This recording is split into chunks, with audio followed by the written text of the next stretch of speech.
오늘 말씀은 예수의 무릎 아래 엎드리자입니다. 이 말씀이 저와 여러분에게 이루어지기를 예수님의 이름으로 축복합니다. 터닝 포인트, 전환점이라는 말이 있습니다. 주로 긍정적인 변화가 있을 때 이 말을 사용하죠. 성도님들에게도 이런 터닝 포인트의 시점이 있었을 것이라고 미루어 생각합니다. 어느 때가 여러분에게 터닝 포인트였을지요? 한번 생각을 해보시죠.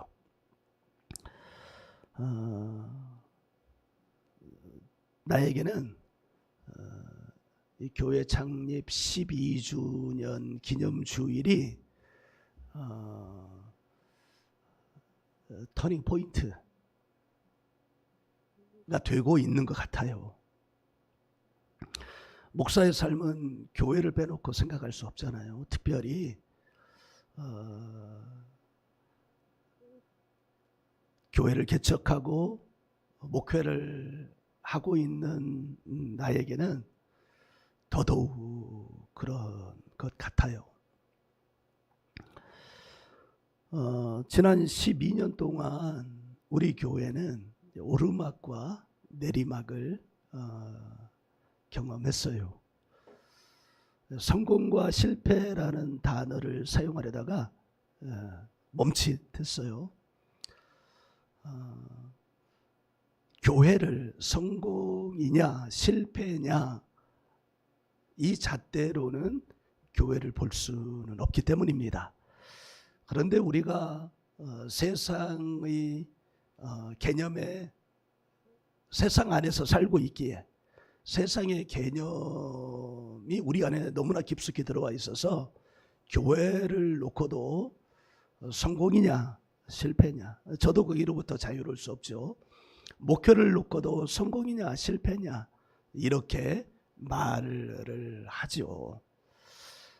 그래서 멈칫했어요. 대신 오르막길, 오르막, 내리막이라는 표현을 채택을 했습니다.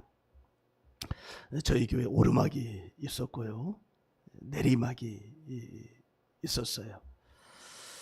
아마 사랑하는 우리 성도님들에게도 오르막이 있고 또 내리막도 있으면 안 될 텐데 아직 내리막은 아닌가요? 내리막이 없기를 예수님의 이름으로 축복합니다. 우리 교회가 처음 시작할 때부터 계셨던 성도님들은 사실 저에 대해서 모르는 게 없어요. 다 알고 계시죠. 또 특히 지난 3년간 치유대성회라는 영성순례 여정을 통해서 저의 모습을 여기 있는 여러분 모두는 다 아시게 됐습니다. 제가 드러내려고 하지는 않았지만 드러났을 낙심의 순간을 지나고 있는 저의 모습을 여러분들은 보셨을 것이고 은근히 드러내고 싶었을 기쁨의 순간도 여러분들은 다 보셨을 것입니다.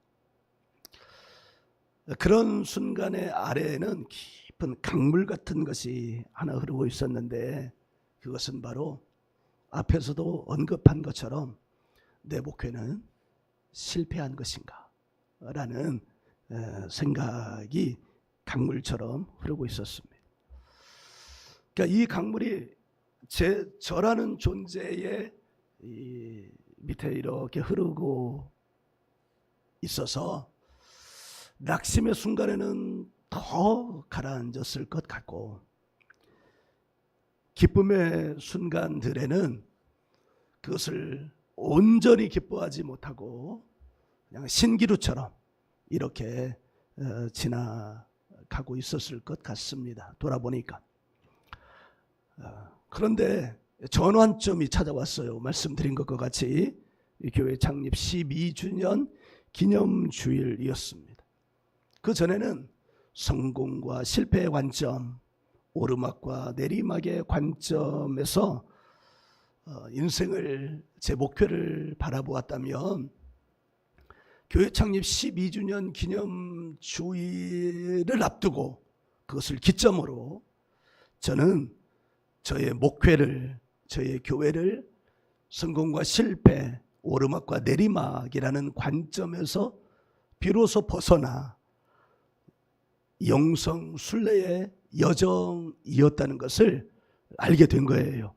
그러면서 저는 저의 목표의 12년을 바라보는 관점이 완전히 바뀌어져 가고 있는 것이죠. 한 번에 완전히 바뀐다면 너무 좋을 것 같은데 여전히 그 흔적들이, 그 무게들이 남아있긴 있어요. 그래서 순간순간 과거의 관점으로 자꾸 회귀하려고 하는 것을 제가 부인할 수는 없습니다. 그러나 관점은 완전히 바뀌어졌어요. 성공과 실패의 관점이 아니라 오르막과 내리막의 관점이 아니라 지난 12년 동안 하나님은 누가복음 4장 18절 19절을 이루는 교회로 우리 더레진 처치를 여기 이곳에 세워주셨는데 아직 영안이 열리지 못해서 그것을 이룰 수 있는 교회가 되지 못해 순례를 이렇게 해오시다가 지우대성이라고 하는 그 3년의 시간을 통해서 영의 눈을 열어주시고 교회 창립 12주년 기념주의를 기점으로 하나님은 너의 지난 12년이 실패의 시간이 아니라 내리막의 시간이 아니라 지난 12년의 시간은 내가 너와 더리진 처치가 누가복음 4장 18절 19절의 말씀을 이루는 교회가 되게 하기 위한 연단과 훈련의 순례의 과정이었다고 하는 것을 깨닫게 해주신 거예요. 할렐루야. 자, 이렇게 깨달으니까 깨달음이 참 좋아요. 깨달음이 참 중요해요. 반드시 깨달아야 되겠어요. 이렇게 깨닫고 나니까 지난 12년의 시간들이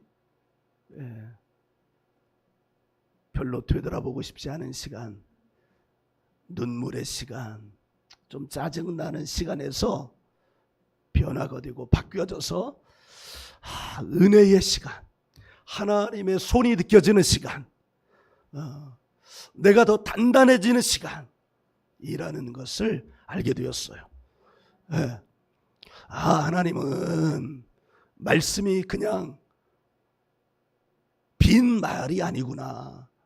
이를테면 지난 12년이 저에게는 누가복음 로마서 5장 1절부터 5절까지의 말씀이 실제로 일어난 시간이었다는 것을 가르쳐 주시는 거예요. 로마서 5장을 한번 펴보시죠. 로마서 5장 1절부터 5절까지 찾았으면 할렐루야. 같이 읽어요. 그러므로 우리가 믿음으로 의롭다 하심을 받았으니 우리 주 예수 그리스도로 말미암아 하나님과 화평을 누리자. 또한 그로 말미암아 우리가 믿음으로 서 있는 이 은혜에 들어감을 얻었으며 하나님의 영광을 바라고 즐거워하느니라. 다만 이뿐 아니라 우리가 환난 중에도 즐거워하나니 이는 환난은 인내를, 인내는 연단을, 연단은 소망을 이루는 줄 알미로다. 소망이 우리를 부끄럽게 하지 아니함은 우리에게 주신 성령으로 말미암아 하나님의 사랑이 우리 마음에 부은 바 됨이니. 할렐루야. 아멘. 이 말씀이 저에게 이루어진 거예요. 지난 12년을 저는 어떤 느낌 속에서 살았냐면 제 발목에, 두 발목에 모래주머니 아주 무거운 게 채워져 있는 듯한 12년을 살았는데 교회 창립 12주년 기념주의를 기점으로 그 모래주머니가 이제 떨어졌다. 할렐루야. 제 발목에는 그 모래주머니가 없다. 할렐루야. 네, 이 영의 눈이 열린 거예요. 로마서 5장 3절 4절 5절처럼 환난은 인내를, 인내는 연단을, 연단은 소망을 이룬 줄 알미니 그 소망이 하나님의 은혜로 우리를 이끌어가는 그 은혜를 지금 경험하고 있는 것입니다. 지난 12년이 가벼워지니까 참 지금 이 순간도 너무너무 가벼워요. 여러분, 우리의 지난 인생의 무게에 붙잡혀져 있으면 그 어떤 사람도 오늘도 자유할 수 없어요. 그러나 지나간 과거로부터 자유하게 되면 오늘 이 시간도 자유하게 되는 줄 믿습니다. 그래서 예수님은 이사야 61장 1절 2절을 인용하면서 누가복음 4장 18절 19절에서 이렇게 말씀해요.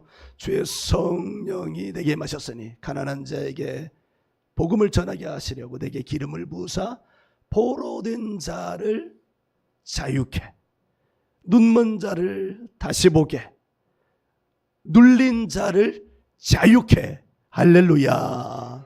근데 자유하게 하는 거예요. 과거의 포로됨을 자유케 하면 오늘이 자유하게 되고, 과거에 눈먼 것을 열게 하면 오늘 열려지고, 과거에 눌린 것으로부터 자유케 되면 오늘 자유하게 되는 줄 믿습니다. 그러니까 과거의 허물이 오늘의 허물 가운데 있게 하고, 과거의 죄가 오늘의 죄 가운데 있게 하고, 과거의 포로가 오늘의 포로 가운데 있게 하고, 과거의 눈멀미 오늘의 눈멀미 가운데 있게 하고, 과거의 눌림이 오늘의 눌림 가운데 있게 하는 거예요. 예수님의 십자가는 뭐냐? 과거의 포로를 끊어버리는 것입니다. 과거의 눈멀미를 열어버리는 거예요. 과거에 눌린 것을 열어도 자유케 해버리는 것이에요. 그래서 오늘을 자유하게 하는 거예요. 오늘이 자유해야 내일도 자유하게 되는 거예요. 그러니까 여러분, 오늘 자유하시기 바랍니다. 그런데 오늘 자유하게 되려면 어떻게 돼요? 과거가 자유해져야 되는 거예요. 그런데 과거의 자유는 어떤 것으로부터도 자유할 수 없어요. 심리상담으로부터 자유할 수 없어요. 제사로부터 자유할 수 없어요. 무당 점쟁이로부터 자유할 수 없어요. 부처 불교를 통하여 자유할 수 없어요. 미신 잡신으로 자유할 수 없어요. 그것들로부터는 더 무거워지게 되는 거예요. 무엇으로만 오직 자유하게 될 수 있어요? 예수님의 십자가와 보혈을 향한 믿음으로만 자유케 되는 줄 여러분 믿으시기 바랍니다. 그게 의로움이에요. 할렐루야. 지금 잠깐 드린 말씀은 원고에 없는 말씀인데 막 성령님이 부어주셔요. 할렐루야. 막 영안이 열리니까 막 새로운 깨달음이 열리는 거예요. 야, 이렇게 말씀하면서 와, 이런 말씀이 있네. 막 나도 놀라면서 지금 말씀을 전하는 거예요. 여러분, 과거로부터 자유합시다. 모든 묶임으로부터 자유할 것을 선포합니다. 할렐루야. 따라해 봅시다. 나는 과거의 포로됨으로부터 풀려졌다. 나는 과거의 눈먼으로부터 풀려졌다.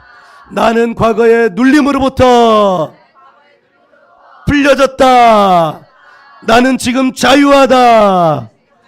할렐루야. 이 말씀이 저와 여러분에게 이루어졌습니다. 할렐루야. 그러니까 깨닫는 게 이렇게 중요하네요. 그죠? 깨달으면 성령님이 더 깨닫게 해주셔요. 지난주에 이어서 오늘도 누가복음 5장 1절부터 11절을 통해서 하나님의 음성을 듣고자 합니다. 예수님의 영적 여정, 공생애는 말씀드린 바와 같이 누가복음 4장 18절과 19절을 이루는 여정이었습니다. 물론 이 말씀은 이사야 61장 1절과 2절을 이루는 말씀인 2절의 말씀이었는데 예수님이 그것을 인용을 하신 거죠. 멀리 가지 말고요. 주보 표지를 보면 교회 이름 아래에 이 표현이 있습니다. 마음이 상한 자를 고치며 포로된 자에게 자유를, 갇힌 자에게 노임을. 우리 같이 한번 읽어봐요. 시작. 마음이 상한 자를 고치며 포로된 자에게 자유를, 갇힌 자에게 노임을. 할렐루야. 할렐루야. 하나님은 우리 교회를 바로 이 말씀 누가복음 4장 18절 19절을 이루는 교회로 세워주셨다는 것을 여러분 다시 한번 알기를 간절히 바랍니다. 누가복음 5장 1절부터 11절은 바로 이와 같은 예수님의 구원의 여정 속에서 시작되는 첫 번째 말씀은 아니지만 사실상 첫 번째 구체적인 공적 사역의 첫 번째 여정이라고 해도 과언이 아닙니다. 그것은 바로 동역자를 세우는 여정이었기 때문입니다. 하나님의 말씀을 이루는 것이 홀로 이루는 것이 아니에요. 교회도 목사 혼자 이루는 것이 아니라 성도들과 함께 이루어가는 과정이에요. 예수님도 누가복음 4장 18절 19절의 말씀을 이루기 위하여 혼자 그 길을 걸어가지 않으시고 동역자를 세워가는 여정인데 그 첫 번째 여정이 바로 오늘 말씀인 거예요. 그 여정 속에서 첫 번째 만난 사람이 베드로입니다. 제가 오늘 말씀을 준비하면서 작년 2월 달에 치유대성회 인텐시브 코스 가운데 하나님의 음성 듣기 성회가 있어요. 근데 공개 예언을 받았거든요. 근데 그때 이종선 목사님이 공개 예언을 하면서 저를 베드로 같다 하셨어요. 근데 말씀을 이렇게 준비하고 묵상하면서 이게 베드로를 계속 만나보니까 베드로 같기도 하다. 불러주셨는데 몰라. 근데 이따 나오기도 하겠지만 자파세 코이오에 완전히 무너지는 순간을 통해서 주님 앞에 무릎을 꿇는 그런 과정을 보면서 그래 하나님의 예언은 틀리지 않는구나. 근데 예언가도 급이 있나? 제가 처음 치유대성에 갔을 때는 제가 지금 돌아보니까 그 교회 권사님이신데 저를 바울 같다고는 하지 않았는데 바울과 같이 부름의 상을 향하여 표대를 향하여 가는 것을 내가 안다 이렇게 말씀을 하셨어요. 그러니까 바울과 같다고는 안 했어요. 이러고 보니까 또 맞네요. 바울이라고 말씀하지 않으셨어요. 지난주 우리는 어떤 단어를 말씀을 통해서 베드로를 깊이 만났냐면 기억나요 여러분? 어떻게 되니까 어떻게 됐다고요? 네. 어떻게 됐다고요? 코피가 나서 아오, 코피아오라는 단어. 이 단어는 수고하다라는 가장 표면적인 단어인데 이 단어는 기본 이런 단어예요. 지칠 대로 지쳐서 기진맥진하다. 지칠 대로 지쳐서 기진맥진하다. 고통스러울 정도로 몸부림치다. 그러니까 이 말씀이 저에게 딱 맞는 게 저는 몰랐죠. 그런데 누구는 아셨어요? 성령께서는 아셨어요. 그래서 저에게 뭐라고 말씀하셨냐? 기름이 말랐다. 기름이 말랐다는 것은 이 불을 피우지 못한다는 거잖아요. 그러니까 완전히 기진맥진해서 모든 힘을 잃었던 상태. 그게 기름이 마른 상태, 바로 코피아오의 상태입니다. 우리는 지난주 말씀을 통해서 그렇다면 예수님은 한 인간을 찾아오실 때 어느 때 찾아오는가? 한 사역자를 찾아오실 때 어느 때 찾아오는가? 바로 이 코피아오의 순간. 이제는 내 힘으로는 무엇인가를 할 수 있다고 생각하는 때가 아니라 아직 팔팔하게 자아가 살아있을 때가 아니라 내 힘으로는 전혀 아무것도 할 수 없는 그 상태. 이게 이를테면 내가 완전히 우리가 세상적인 관점으로 내가 망했다 이런 때가 아니에요. 그러니까 베드로가 어부 생활을 할 때 매일 공치는 날이면 어떻게 어부 생활을 해요? 내려치고 다른 일을 찾아가야죠. 그러니까 내가 완전히 세상적으로 망했다. 망했어. 이런 때가 아니라는 거예요. 일이 잘 돼가도 겉으로는 일이 잘 되어가는데 속으로는 어느 상태가 되어가는 거예요? 기진맥진해가는 상태. 겉으로는 뭔가 잘 되어가는 것 같은데 기름이 마른 상태. 그런 상태가 코피아오 상태라는 거예요. 그러니까 코피나게 일하는 거야. 그런데 속으로는 어떻게 돼요? 아우해가는 상태라는 거죠. 2024년 9월 달 제가 처음 치유대성회를 갈 때도 바로 이와 같은 상태였어요. 비록 교회는 성도들이 많이 떠났지만 덜 잊은 우리 다음 세대 사역은 그래도 이렇게 잘 되어가고 있었던 때, 그런데 성령께서는 저를 너무 잘하셨던 거예요. 기름이 말랐던 상태, 더 이상 불을 피울 수 없었던 상태. 베드로가 지금 바로 그런 상태라고 이 코피아우라는 이 단어를 통해서 하나님은 말씀해 주고 계시는 거예요. 그러니까 지금 내가 세상적 관점으로 문제없어 라고 말할 수 있는 게 아니라는 거예요. 자기 자아를 바라볼 때. 물론 예수님은 이미 아셨지만 중요한 것은 누가 그 상태를 하는 거예요? 베드로 자신이 하는 거예요. 그러니까 저와 우리 성도님들, 우리 모두 가운데 나도 내 상태를 기름이 말랐다는 것을 내가 아는 것이 중요한 것처럼, 근데 내가 모르고 있으니까 성령님이 말씀을 해주시는 거예요. 너 기름이 말랐어. 여러분도 여러분의 상태를 아는 것이, 그러니까 안다는 것은 여기서 깨닫는다는 거예요. 깨닫는 것이 중요합니다. 할렐루야. 깨닫는 게 중요한 게 뭐냐? 아는 것보다 깨닫는 게 중요해요. 아는 것은 그냥 알고 넘어갈 수 있어요. 그러니까 지식이 중요한 게 아니라는 거예요. 뭐가 중요하냐? 깨닫는 게 중요해요. 깨닫는다는 건 뭐예요? 깨닫는다는 건 존재가 흔들린다는 걸 말하는 거예요. 깨달음 뒤에 지식이면 진짜 좋아요. 그러나 지식 뒤에 깨달음은 오지 않습니다. 깨달아야 지식이 열리는 거예요. 그래서 이따가도 다시 말씀을 찾아보겠지만 성령님이 어떤 일을 하시냐? 가르쳐 주시고, 이건 깨닫는다는 말이에요. 그리고 기억나게 하시고, 이건 알게 하신다는 거예요. 고린도전서 12장에는 은사가 나오거든요. 우리는 성경을 읽을 때 뭐가 중요하다고 그랬어요? 순서가 중요해요. 사랑은 언제나 오래 참고, 사랑, 희락 이렇게 나오는 것처럼 희락 다음에 사랑은 절대 나오지 않아요. 기쁘다고 해서 사랑할 수 있는 게 아니에요. 근데 사랑하면 어떻게 돼요? 반드시 기쁨이 찾아와요. 사랑하는데 막 화가 나요? 그건 사랑이 아니에요. 그러니까 순서가 너무 중요해요. 고린도전서 12장에 성령으로 말미암아 우리 가운데 임하는 은사 9가지를 말하는데, 그 첫 번째 은사가 뭐냐? 지혜의 말씀이에요. 두 번째 은사가 뭐냐? 지식의 말씀이에요. 지혜는 뭐예요? 깨닫는 거예요. 지식은 뭐예요? 아는 거예요. 지식의 말씀이 먼저 오지 않아요. 지혜의 말씀이 먼저 와요. 그 다음에 지식의 말씀, 아는 게 먼저 와요. 그래서 아는 것이 구원을 받지 못해요. 깨달아야 구원을 받아요. 내가 죄인이구나. 지식으로는 구원을 받지 못해요. 내가 말로 다 할 수 없는 죄인이구나. 이 깨달음이 구원에 이르게 하는 길이에요. 할렐루야.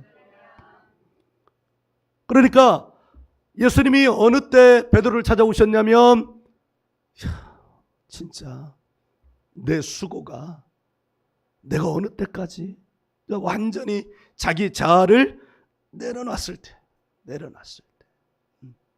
자기 한계, 자기가 살아가는 삶 속에서 그것이 잘 되든지 잘못되든지 그게 문제가 아니라 자기의 삶 속에서 자신의 한계의 벽에 부딪혀서 그 앞에서 오도 가도 못하는 신세라는 것을 자기가 알았을 때, 그때 주님이 찾아오시면 그 인생은 정말 표현이 좀 그렇지만 대박 인생이 되는 건 줄 여러분 믿습니다. 그것을 베드로가 인정하자 베드로에게 놀라운 일이 일어났어요. 어떤 일이 일어났냐면, 지난주 말씀의 제목처럼 더 깊은 데로 나갈 수 있게 됐어요. 우리 4절 말씀 보면 시몬에게 이르시되 깊은 데로 가서, 깊은 데로 나갈 수 있게 된 거예요. 깊은 데로. 할렐루야.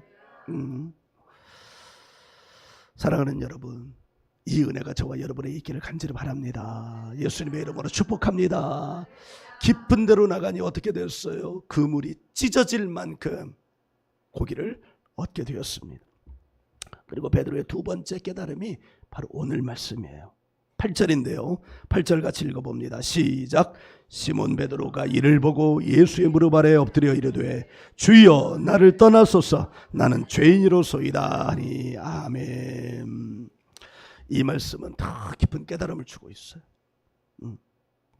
코피아오가 자신의 현실의 상태에 대한 깨달음이었다면 여기 무릎 아래에 엎드리다는 이 행위는 어떤 깨달음을 말하냐면 자신의 영적 상태에 대한 깨달음을 말하는 거예요.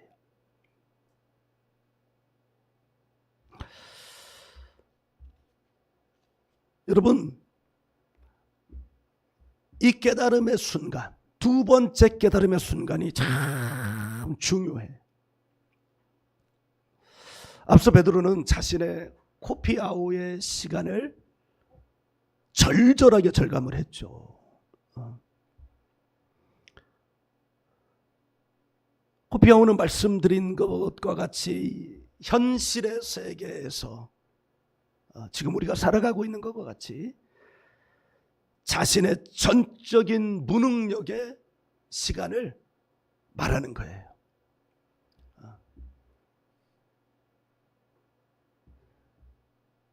자신의 전적인 무능력을 깨달았을 때 찾아오는 게 뭐냐? 자아의 깨어짐이에요. 파쇄이죠. 자아가 깨어져야 그 안에 새로운 집이 세워질 수 있어요. 같은 땅 위에 집을 지으려고 할 때는 반드시 이전의 건물을 무너뜨려야 합니다. 그리고 이전의 건물의 집터도 파내야 합니다. 완전히 파내야 합니다. 눈에 보이는 건물만 없애고 이전의 집터를 남겨둔 채는 그 위에 올릴 수는 있지만 그 집을 새 집이라고 말할 수는 없어요.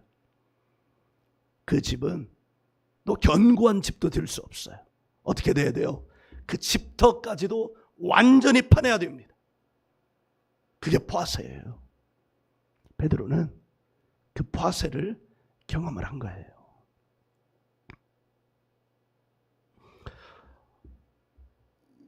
왜 그 시간이 중요하냐?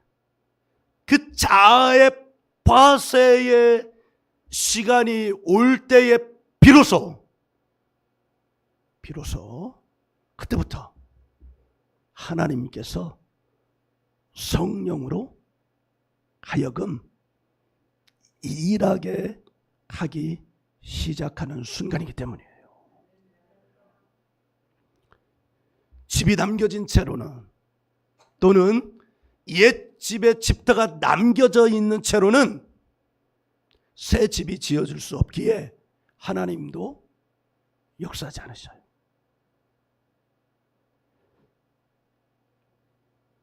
우리가 사는 건물을 새 집을 지으려면 다시 반복하지만 집터까지도 완전히 파내어졌을 때 거기에 새 집을 지을 수 있지. 사람도 마찬가지요.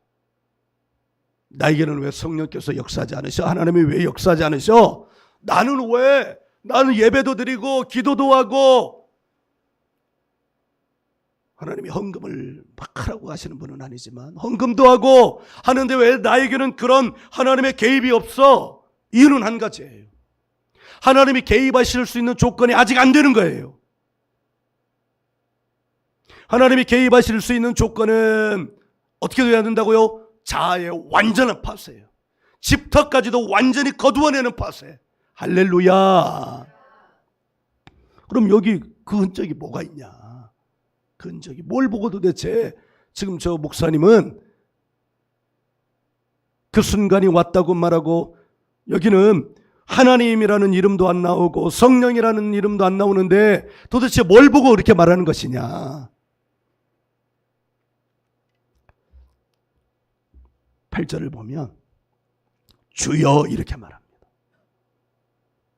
주여.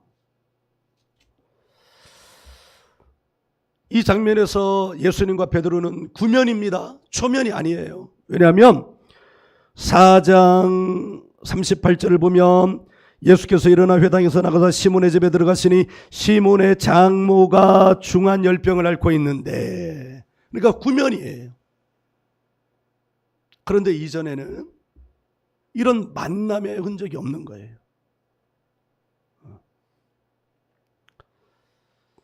그럼 뭘 보고 하나님께서 성령으로 이 자리에서 역사하신다고 말할 수 있는가? 이 주여라는 단어 때문이에요. 주여라는 호칭 때문이에요.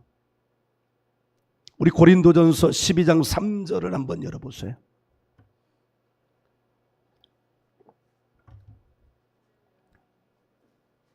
고린도전서 12장 3절.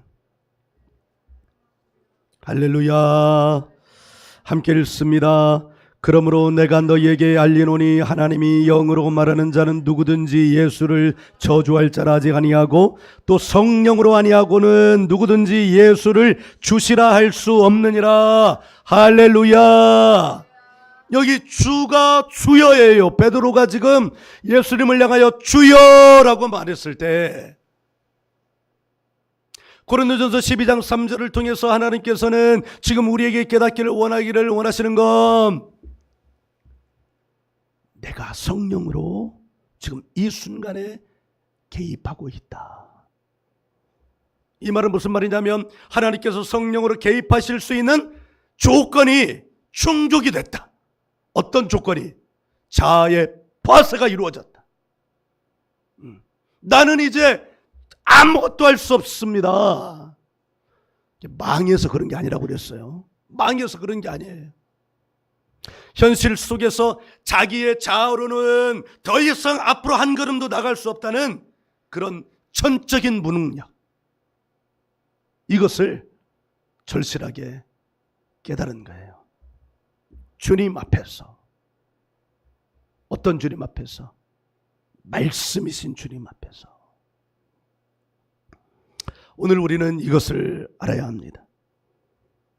하나님께서 성령으로 베드로에게 역사하시기 시작해서 베드로가 주님이신 예수님 앞에 한 첫 번째 행동은 뭐냐?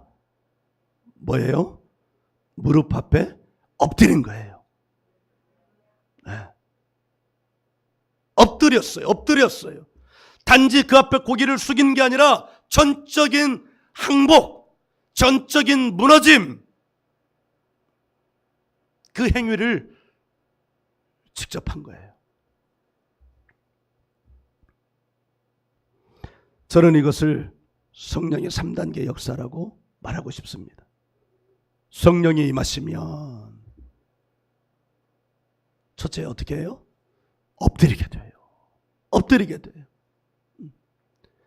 더 이상 자기를 주장하지 못하게 돼요. 여러분에게는 이와 같은 역사가 있기를 예수님의 이름으로 축복합니다. 이 일이 있어야 돼요. 주 앞에 엎드리는 일이 있지 아니하고서는 예수를 주라 부를 수 없어요. 꼿꼿이 서 있는데 어떻게 예수 앞에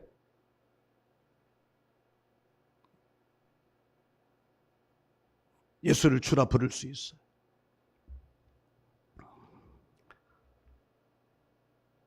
성령의 3단계 역사는 자아가 파쇄된 자에게 성령께 하시는 3단계는 첫째는 엎드리게 하시고 둘째는 주를 부르게 하시고, 그러니까 누가 주님인지 아는 거예요. 이제 예수님이 주님인지 아시는 거죠. 그리고 3단계는 그 주 앞에 자기가 있게 되니까 뭘 알게 되냐면 자기의 죄인됨을 깨닫는 거예요. 할렐루야. 자기의 죄인됨을 깨닫는 것은 무엇을 말하는 것이냐면 이제야 비로소 회개하는 자가 될 수 있게 되었다는 거예요. 내가 죄인됨을 모르는데 어떻게 회개하겠어요? 내가 죄인인 줄 알아야 회개하게 되는 거예요. 할렐루야. 이것으로 완성된 것은 아니에요. 이게 시작이에요. 그래서 비로소 완전한 완성은 아니지만 이 성령의 3단계의 역사가 어느 때 가서 비로소 실체화가 되고 능력이 원천이 되느냐면 예수님이 부활 승천하시고 성령을 받기 위하여, 능력으로 임하시는 성령을 받기 위하여 마가의 다락방에서 오직 기도에 전무하였을 때, 오직 기도에 힘썼을 때, 전무라는 말이 더 좋은 것 같아요. 완전 전자 힘쓸 무자거든요. 오직 기도에 전무하였다 이 말은 기도만 했다는 거예요. 기도만. 열흘 정도 되니까 40일도 금식하는데 열흘. 제가 그랬잖아요. 16일 금식할 때 한 일주일은 진짜 힘들더라고. 쓰더라고요. 써. 속도 쓰고 입도 쓰고 모든 게 쓰더라고. 그런데 이제 일주일 지나고 2주차 되고 그러니까요. 야, 이제는요. 시간이 흐를수록 배고픈 게 사라지고, 몸에 힘은 없지. 들어가는 게 없으니까. 배고픈 게 사라지고, 정신이 또렷해지고, 안에서 뭔가 모르는 막 힘이 생기는 거예요. 그러면서 어떤 마음이 드느냐면, 야, 이거 40일도 하겠네. 무슨 일이 일어났어요? 성령께서 도와주시는 거예요. 할렐루야, 할렐루야. 여러분, 베드로는 이 성령의 3단계 역사를 통해서 이제 새로운 인생을 시작할 수 있는 첫 걸음을 내딛게 된 거예요. 할렐루야. 누가복음 4장 18절 19절을 이루기 위해서는 반드시 이 성령의 3단계 역사를 우리 모두 몸소 체험해야 될 줄 믿습니다. 그러려면 어떻게 돼요? 자아를 파쇄시켜야 돼요. 현재 내가 가지고 있는 내 집으로는 안 돼요. 겉만 파쇄해서는 안 돼요. 어디까지도 파쇄해야 돼요. 속까지도 파쇄해야 돼요. 완전히 파내야 돼요. 그래야 성령께서 어떻게 하셔요? 하나님이 어떻게 하셔요?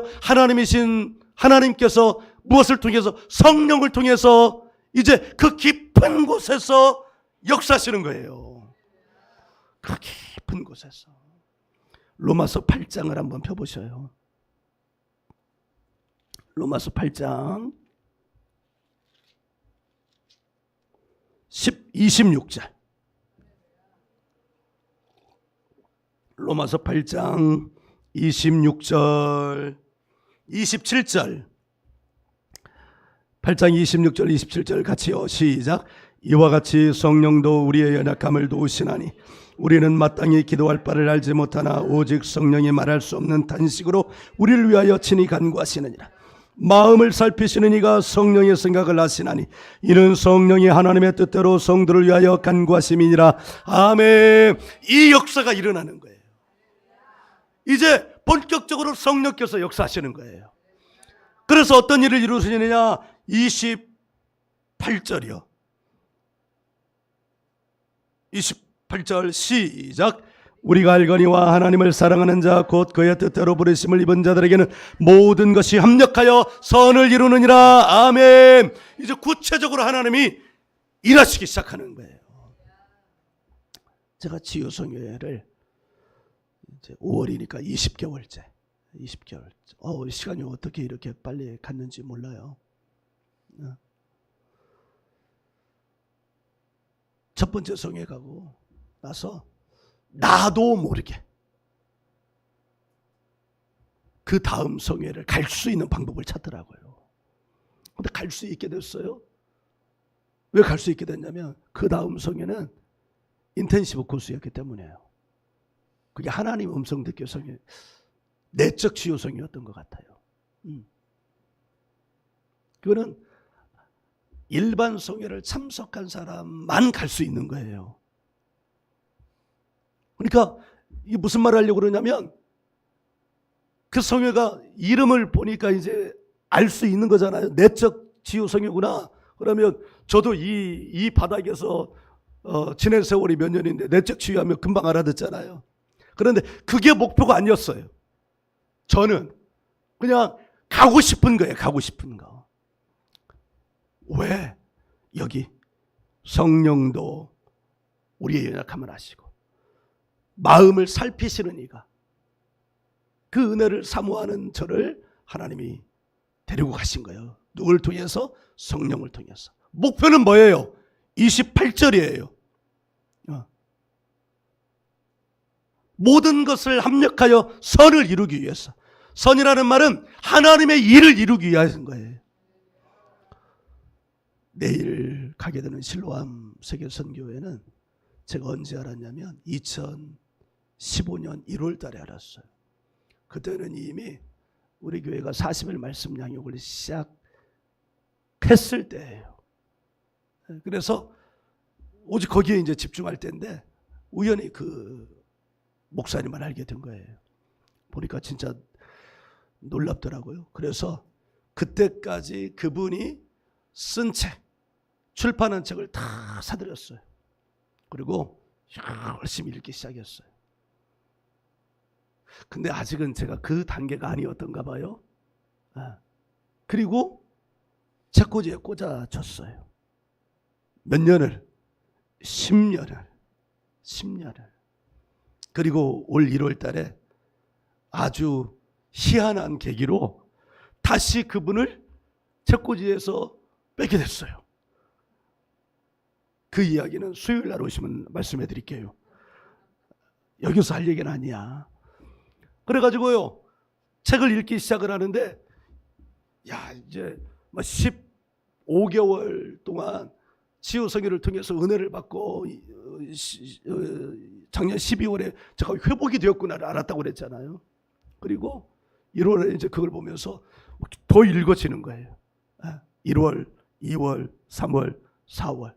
이렇게 4개월이 흐르는 동안 그 옛날 책을 다시 다 읽기 시작을 했는데 1월, 2월, 3월, 4월 중순 되니까 마음이 어떤 마음이 드냐면 여기도 가봐야 되겠다. 그래가지고 무작정 전화를 돌려서 갈 수 있냐 그랬더니 다 날짜가 차이에 있고 비어있는 날짜가 이날인데 언제 올 수 있냐. 그래서 제가 보니까 5월 4일 날 오후 4시가 갈 수 있는 시간이더라고요. 그래서 이렇게 가게 된 거예요. 여러분, 하나님은 이렇게, 저는 목사니까 그렇게 길을 도우시지만 현실 세계에서 살아가는 여러분들은 여러분들 현실 맞게 여러분의 인생을 하나님이 이끌어 가시게 되는 줄 여러분 믿으시기 바랍니다. 지금 하나님은 누가복음 5장 1절 11절을 통해서 누가복음 4장 18절 19절의 말씀을 이루는 첫 단계로 예수님이 이렇게 행하신 것처럼 우리 더리진 처치에도 저에게도 여러분에게도 그 길을 알려주고 계신다는 것을 여러분 아시기 바랍니다. 알기만 하면 안 돼요. 깨달아야 됩니다. 할렐루야. 베드로에게 부어진 이 은혜의 시작은 무엇이었을까요?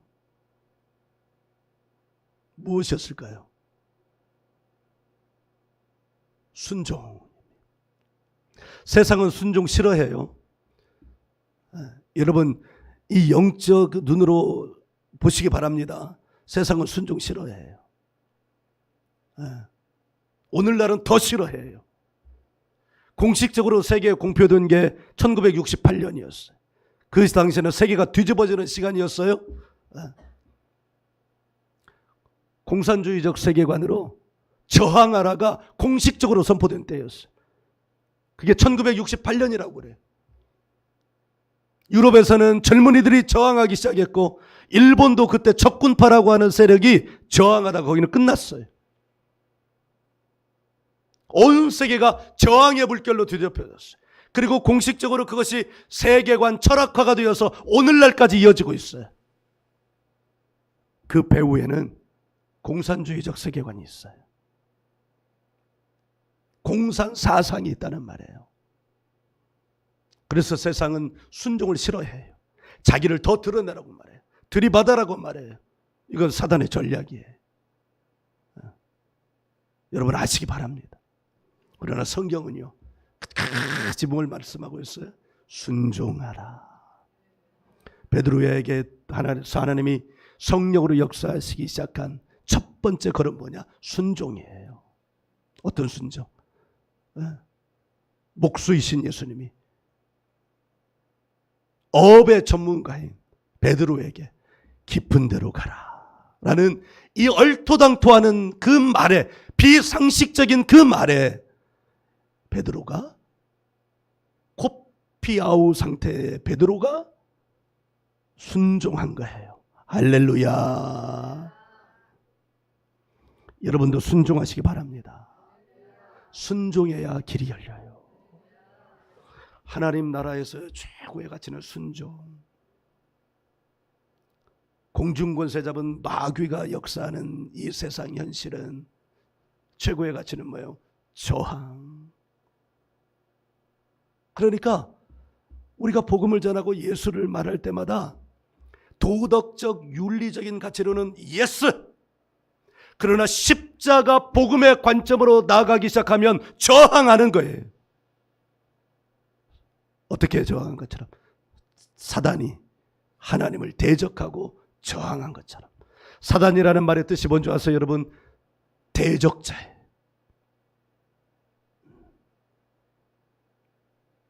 마귀라는 말의 뜻은 뭔지 아세요? 분리시키다. 대적해서 분리시키는 거예요. 누구에게? 하나님께. 할렐루야. 그러나 하나님께서는 순종하는 자를 찾으셔서 순종하기 시작하면 그에게 성령으로 역사하기 시작하는 거예요. 할렐루야. 하나님은 나와 우리 성도님들을 통해서 우리 교회가 이제 앞으로 나가는 12년 동안, 12년을 향하여 나가는 동안 누가복음 4장 18절 19절 이루는 교회. 그런데 이 일을 누가 이루기 시작했다고요? 첫 걸음을 거시니가 누구라고요? 예수님이 그거 걸어가셨어요. 할렐루야. 그러니까 이 앞으로 우리가 나가는 길마다 우리 교회는 누가 하신 것처럼 하느냐면 예수께서 하신 일을 우리도 하게 되는 거예요. 할렐루야.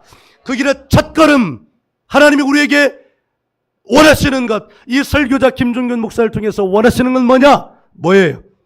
깊은 데로 나가라. 깊은 데로 나가라. 이 말은 뭐가 감춰져 있는 거라고요? 순종이요.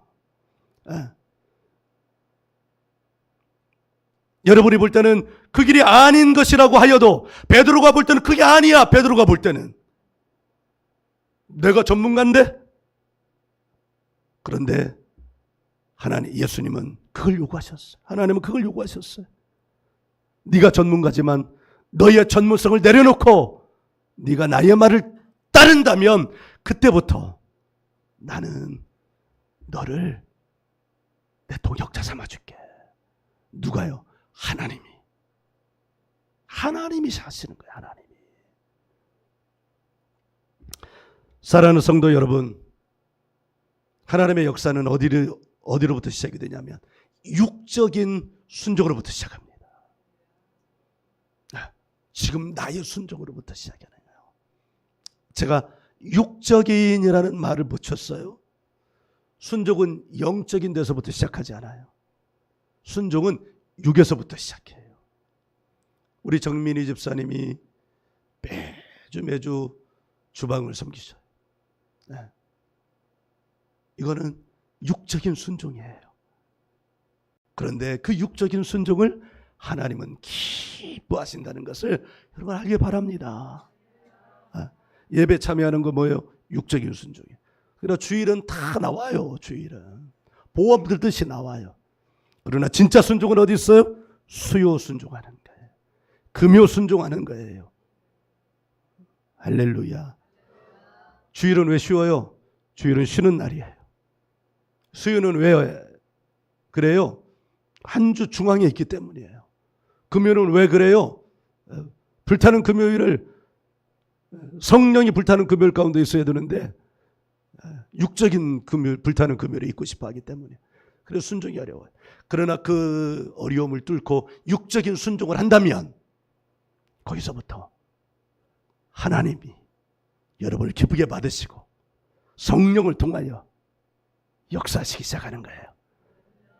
그러면 새로운 삶이 여러분을 통해서 열린다는 것을 믿으시기를 예수님의 이름으로 축복합니다.